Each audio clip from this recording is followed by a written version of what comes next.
ایک دفعہ جاوید چودھری صاحب مجھ سے کہنے لگے کہ آپ تو لوگوں کو گناہوں پہ دلیر بنا رہے ہیں، آپ کا نوکر اگر 3-4 دفعہ غلطی کرے آپ اسے رکھیں گے؟ میں نے کہا چودھری صاحب آپ نے طارق جمیل اور خدا کو ایک بنا دیا جی میرا تو بیٹا بھی میرے ساتھ یہ سلوک کرے گا تو میں کہوں گا میرا پتر اے راہ پیا تے اے زمین پئی تے چھٹی کرو، تو میں تو اپنے بیٹے سے گزارا نہیں کروں گا، اس کو فارغ کر دوں گا، تو وہ تو نوکر تو بڑے دور کی بات ہے، وہ اللہ ہے جس کی رحمت اس نے خود رحمتی وسعت کل شیء، کہتا میری رحمت نے ہر چیز کو گھیرے میں لیا ہوا ہے۔ تو توبہ کرتا رہے گا ندامت کے ساتھ، دل کے ساتھ، پھر نفس کے ہاتھوں مجبور ہو کر یا ماحول کے ہاتھوں مجبور ہو کر کچھ کرنا پڑ جاتا ہے، ہو جاتا ہے، پھر وہ توبہ کرتا ہے، اس کا معاملہ بہت آسان ہے۔ اور جو توبہ پہ پکا ہو جاتا ہے تو اس کے ساتھ اللہ کیا کرتا ہے؟ پہلے اللہ تعالیٰ نے کہا کہ والذین لا یدعون مع اللہ الہا آخر، میرے بندے وہ ہیں جو شرک نہیں کرتے، ولا یقتلون نفس التی حرم اللہ الا بالحق، اور جو کسی کو قتل نہیں کرتے، ولا یزنون، جو زنا نہیں کرتے، ومن یفعل ذلک یلقى اثاما، جو یہ کام کرتا کرتا مر گیا اس کو بہت بڑا اس کا تاوان بھگتنا پڑے گا۔ یضاعف له العذاب ویخلد فیہ مہانا، فیہا ہے، ہاں یضاعف له العذاب یوم القیامہ ویخلد فیہ مہانا، کہ اگر یہ کام کرتا ہوا ایک آدمی مر جاتا ہے، جیسے قبائلی دشمنیوں میں مارے جا رہے ہیں اور ان میں قاتل 100 آدمیوں کا قاتل ہے، اپنی موت مر جاتا ہے، تو کہا اس کی تو خیر نہیں ہے، لیکن 100 کا قاتل توبہ کر لے، زنا کرنے والا توبہ کر لے، کفر کرنے والا توبہ کر لے، تو اللہ تعالیٰ فرماتا ہے کہ الا من تاب وآمن وعمل عملا صالحا فاولئک یبدل اللہ سیئاتہم حسنات، پھر میں کیا کرتا ہوں کہ اس نے جو توبہ پکی کر لیتا ہے، پکی،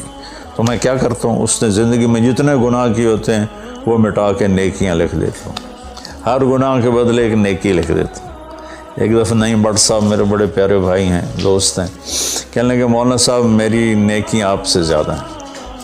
میں نے کہا جی میں تو کوئی دعویٰ نہیں کی تبھی میریاں زیادہ، کہا نہیں میں لاجک دیتا ہوں، کہا ہم نے اتنے گناہ کیے ہیں کہ جس کی حد کوئی نہیں، شوبز کی دنیا میں تھے وہ، تو اب میں نے کر لیے پکی توبہ،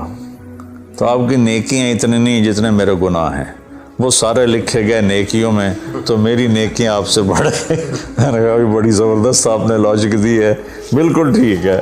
اللہ پاک جس کو جتنا چاہتا ہے دیتا ہے۔ تو توبہ پر اللہ تبارک و تعالی ہر شے معاف کر دیتا ہے۔ یہ مہینہ مغفرت کا ہے، بخشش کا، یہ مطلب نہیں کہ بھائی ڈنڈے بھی مارتے رہو اور اللہ بخشش کر دے گا، اللہ تعالیٰ جس کو چاہے معاف کر دے، اللہ کی رحمت کسی شے کی حقوق العباد معاف کر دے، حقوق اللہ معاف کر دے، اللہ کو کسی چیز کی کوئی رکاوٹ نہیں ہے، لیکن اس کا قانون ہے ان رحمت اللہ قریب من المحسنین، میری رحمت ان لوگوں کے قریب ہے جو عمل کو خوبصورت بنا کے پیش کرتے ہیں اس کی بارگاہ۔ تو ایک صحابی جنہوں نے حضرت حمزہ کو قتل کیا، حضرت حمزہ رضی اللہ تعالیٰ عنہ علیہ السلام، وحشی رضی اللہ تعالیٰ عنہ، اللہ کے نبی نے مکہ فتح کیا تو ان کے قتل کا حکم دے دیا کہ جہاں ملے قتل کر دو، تو وہ بھاگ گئے طائف، ان کو کسی نے کہا جو آ کے کلمہ پڑھ لینا اس کو معاف کر دیتے، اور جو آ کے معافی مانگے اس کو معاف کر دیتے۔ تو کہنے لگے میں نے منہ چھپایا اور چپ کے راستوں سے مدینے پہنچا، اللہ کے نبی مسجد میں ایسے اپنے دھیان میں بیٹھے تھے، میں نے کہا اشہد ان لا الہ الا اللہ واشہد انک رسول اللہ، اب ایسے ہوئے تو ان کا چہرے سے کپڑا ہٹایا، تو کہنے لگا مجھے امن چاہیے، میں امن کا طلبگار ہوں۔ تو آپ نے فرمایا اواشیون انتا، تو وحشی ہے؟ جی کہ میرا دل تو تھا کہ تم مجھ سے امن طلب نہ کرتا اور میں تیری گردن اڑا دیتا، لیکن میرا رب کہتا ہے کہ وَإِنْ أَحَدٌ مِّنَ الْمُشْرِكِينَ اسْتَجَارَكَ فَأَجِرْهُ حَتَّى يَسْمَعَ كَلَامَ اللَّهِ۔ اگر کوئی آ کر مشرک آپ سے پناہ چاہتا ہے تو اس کو آپ پناہ دیں، تو تجھے پناہ ہے، کچھ نہیں، بول بیٹھ۔ تو کہنے لگا میرے کچھ سوال ہیں۔ آپ نے کہا کیا؟ پھر کہنے لگا مجھے امن تو ہے نا، مجھے کہیں گے تو کچھ نہیں۔ آپ نے کہا نہیں، کچھ نہیں کہتا۔ آپ کا رب کہتا ہے جو شرک کرے، قتل کرے، زنا کرے، وہ جہنم میں جائے گا، جو میں نے ابھی آیت پڑھی۔ تو میں نے تو یہ سارے کیے ہوئے ہیں، تو کیا میرے لیے گنجائش ہے؟ آپ نے کہا اللہ کہہ رہا الا من تاب وآمن وعمل عملا صالحا فاولئک یبدل اللہ سیئاتہم حسنات وکان اللہ غفور الرحیم، کہ اللہ تعالیٰ فرما رہا ہے جو توبہ کر لے، جو ایمان لے آئے، جو اچھا عمل کرے تو اللہ معاف کر دے گا۔ وہ کہنے لگا ایمان بھی لاؤں، توبہ بھی کروں، اچھا عمل بھی کروں، یہ تو بڑی سخت شرطیں ہیں، کوئی اور آسان اس سے راستہ ہے؟ تو آپ نے کہا ہاں، اللہ تعالیٰ کہتا ہے کہ ان اللہ لا یغفر ان یشرک بہ ویغفر ما دون ذلک لمن یشاء، میں شرک معاف نہیں کروں گا، باقی جس کو چاہوں معاف کر دوں۔ تو اس پر کہنے لگا وحشی آپ مجھے قتل تو نہیں کریں گے نا، مجھے امن تو ہے نا؟ آپ نے کہا ہے۔ کہا اچھا اگر وہ یہ کہتا ہے کہ میں شرک معاف نہیں کروں گا، باقی جس سے چاہوں معاف کروں، اگر مجھے معاف نہ کیا تو مجھے کلمہ پڑھنے کا کیا فائدہ؟ تو پھر آپ نے تیسری آیت اس کے سامنے پیش کی، کیا میرے نبی کا ظرف ہے چچا کے قاتل سے کیسی بات کر رہے،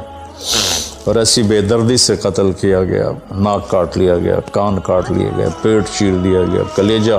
ہندا نے چبا لیا اور سارا آنتیں نکال کے باہر پھینکنی، اور آپ ان کی میت پر اتنا روئے تھے کہ آپ کی ہچکیاں لگ گئیں۔ تو اللہ نے جبریل کو بھیجا کہ جاؤ میرے محبوب سے کہو کہ آپ روئیں نہیں، ہم نے حمزہ کو عرشوں پہ لکھ دیا ہے، حمزہ تو اسد اللہ و اسد رسول ہی،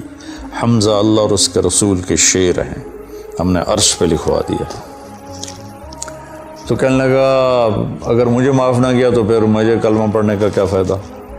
تو پھر آپ نے تیسری آیت اس کے سامنے پیش کی، یا عبادی الذین اسرفوا علی انفسہم لا تقنطوا من رحمت اللہ ان اللہ یغفر الذنوب جميعا انہ هو الغفور الرحیم۔